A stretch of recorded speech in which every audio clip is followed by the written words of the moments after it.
Eu sou o Frifros e já faz um certo tempo desde que eu ouvi falar pela primeira vez de Project Zomboid.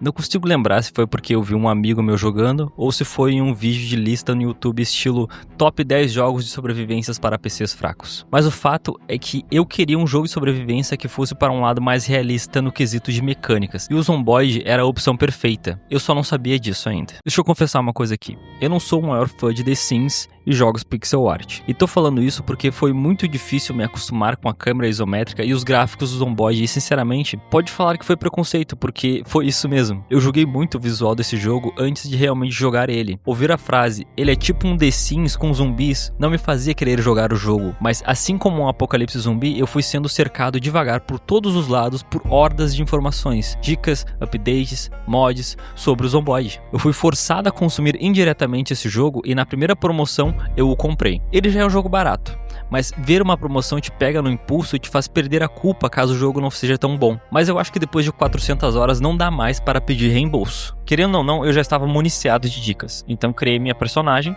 escolhi a profissão de lenhador, peguei uns traços positivos e uns negativos para minha build e usei o modo aleatório para criar o visual da minha personagem. E resumindo, fiz qualquer coisa para começar logo o jogo. A única coisa que eu escolhi a dedo foi começar em Rosewood, a melhor opção para iniciar uma partida nesse jogo. Aqui, sobreviver é a sua tarefa principal, mas como você vai sobreviver são as tarefas secundárias. Eu tinha um pequeno checklist: ir ao corpo de bombeiros, pegar roupas de bombeiros, pegar um machado e conseguir um carro. Nascer no subúrbio da cidade torna difícil encontrar algo para utilizar como arma nesse início.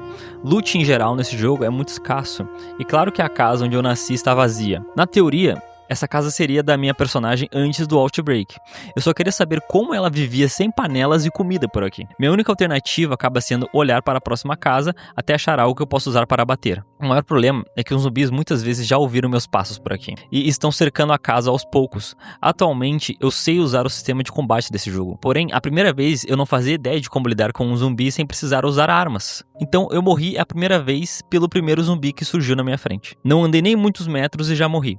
Isso até me faz criar uma teoria que a sua primeira morte no Zomboid é como você morreria em um apocalipse zumbi na vida real. Existe aquela frase, sabe? É morrendo que se aprende. E eu perdi muitos personagens até finalmente perceber que a minha lista era extremamente complexa e perigosa, principalmente quando a gente chega no quesito carro. Algumas vezes eu achei carros abertos e chaves de carros no chão ou em casas, mas a maior raridade era achar gasolina, coisa que na real eu acho meio paia essa raridade nesse jogo. E deixa eu explicar a minha tese e depois partir para a minha solução desse problema. O Outbreak na lore começou no dia 4 de julho de 1993, mas o jogo, a gameplay em si, começou no dia 9 de julho de 1993, apenas 5 dias depois.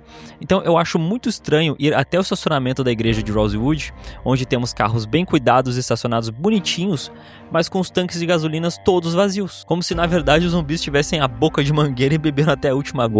Essa porra me lembrou Pica-Pau. Tá, e como resolver isso? Fui atrás de mais vídeos na época, provavelmente de pessoas que também sentiu essa escassez como algo meio irrealista, visto a proposta realista do jogo. Então eu descobri o modo Custom Sandbox. Com esse modo eu consegui setar tudo do jeito que eu queria, e é óbvio que no início eu estraguei tudo. Me enchi de traços positivos, me armei até os dentes, tinha uma caminhonete lotada de comida, porque eu aumentei a taxa de spawn do loot também. Eu tava me sentindo o herói, até invadir a delegacia para usar a roupa do xerife. Eu ia ser o Rico Grimes, com um revólver na cintura e uma escopeta na mão. O primeiro zumbi que aparecer ia levar pipoco, e como eu me arrependi quando eu puxei aquele gatilho. Eu chamei a atenção da cidade inteira. Achei que teria munição bastante para acabar com todos na cidade, mas aí a munição acabou. Corri até a caminhonete, mas eram muitos ainda, e ela mal conseguiu avançar. Então o motor parou, o carro não estava dando partida, meu personagem estava cansado e eu só poderia sair do veículo e me afastar. Mas eu fui cercado, e durou apenas 2 dias, o que seria um personagem perfeito na visão de um leigo. Com a popularidade do jogo, eu também joguei umas partidas com os amigos, e a gente lotou o jogo de mods. Ficou quase injogável. Não sei direito, mas parece que tem uns mods que quebram o jogo. Um dos que colocamos adicionava um hospital próximo à cidade de West Point. E por alguma razão que eu não me lembro, a gente resolveu limpar o prédio e isso foi um erro total. Usamos armas de um outro mod que adicionava espadas medievais. Então a gente tinha espadas que davam hit kill nos zumbis. O problema é que o prédio parecia um carro de palhaço. A cidade inteira estava dentro do hospital. A gente passou uns 20 minutos para limpar a área e detalhe que a gente setou para spawnar o mínimo de zumbis. No fim, fizemos fizemos uma pausa para descansar disso e nunca mais jogamos juntos de novo.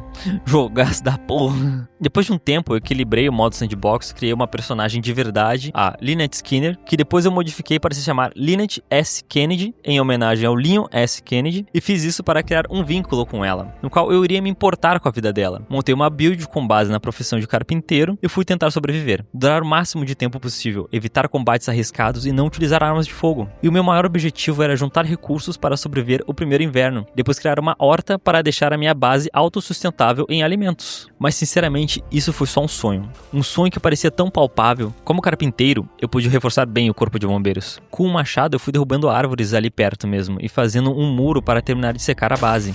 Até fazer um portão, e com ferramentas eu também pude aumentar as minhas habilidades de mecânico e elétrica. E lembrando que em todas as manhãs nesse início de jogo, a televisão ainda funciona. Então podemos assistir uns programas que aumentam de forma passiva as habilidades. E eu durei 15 dias. Quando minha personagem morreu, eu fiquei olhando para a tela. Foi um misto de decepção e alívio. Parecia que eu tinha durado meses. Esse jogo, ele te pressiona tanto a prestar atenção em tudo que ele te causa um estresse enorme e minutos viram horas. Eu tinha que fazer tudo com muito cuidado e mesmo assim, foi o menor erro que me custou tudo e recuperar o que foi perdido fica cada vez mais difícil. A cada novo renascimento nesse mesmo mundo, os programas de TV param, a água e a luz acabam, você ainda não encontrou um gerador e seu avanço em carpintaria voltou a estaca zero. Então, coletar água da chuva com eficiência fica uma tarefa distante de novo. Explorar casas sem uma lanterna torna as coisas mais difíceis. Por sorte, eu fiz um pequeno estoque de comida e água, mas só vai durar alguns dias. Esse jogo não é sobre ser o herói. Você é frágil, barulhento, chamativo. A verdade é que esse mundo não é mais seu. Você vive do resto do que foi uma humanidade e se você joga sozinho, sabe que você tem que lidar com a solidão. E não tô falando só da vida real. Nosso personagem fica deprimido, entediado, ele precisa ler, se exercitar, assistir TV, ouvir rádio para não entrar em paranoia. Você vai ter que lidar com o pânico de cada horda, com a frustração a cada nova casa vazia, com a fome, sede e cansaço que te perseguem a todo instante e de como tudo é uma ameaça. Eu perdi um personagem porque ele ficou resfriado, por eu ter saído na chuva.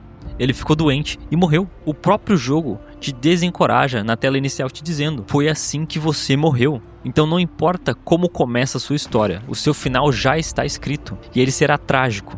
Então eu te pergunto, o que te faz querer tentar? O que te faz querer continuar vivo?